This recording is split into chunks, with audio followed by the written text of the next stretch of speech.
कुछ भी स्पष्ट रूप से सवाल अमेरिका के ऊपर नहीं खड़ा किया। जो विपक्ष के सवाल थे उनका जवाब भी नहीं दिया। जाहिर सी बात है कि एक बड़बोला व्यक्ति जो 7 समंदर पार बैठ करके लगातार भारत को अपमानित करने का काम कर रहा है, उसकी सामरिक शक्ति को कमजोर आंकने की बताने की कोशिश कर रहा है और साथ ही साथ जो टैरिफ लागू करने का काम कर रहा है वो निश्चित रूप से निंदनीय है।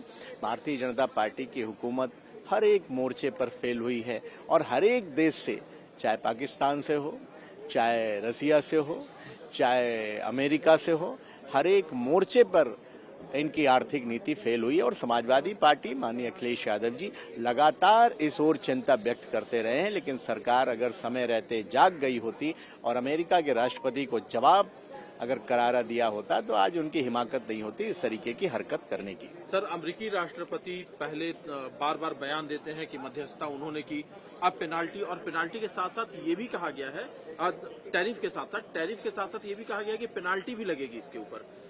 ये इस तरह की धमकी भरा लहजा है उनका।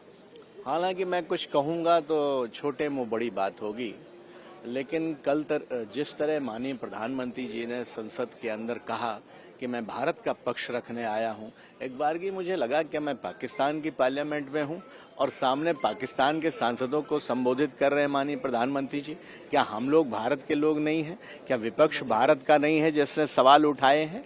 तो कहीं ना कहीं कल जो माननीय प्रधानमंत्री जी का भाषण था वो निराशाजनक था और टैरिफ के ही मामले में नहीं, युद्ध विराम के मामले में भी जो विपक्ष ने पूछा था माननीय प्रधानमंत्री जी से, एक बार भी माननीय प्रधानमंत्री जी ने अमेरिका के राष्ट्रपति का नाम लेकर के ये नहीं कहा कि नहीं, अमेरिका के राष्ट्रपति लफाजी कर रहे हैं, झूठ बोल रहे हैं और उनके किसी दबाव में भारत आने वाला नहीं है।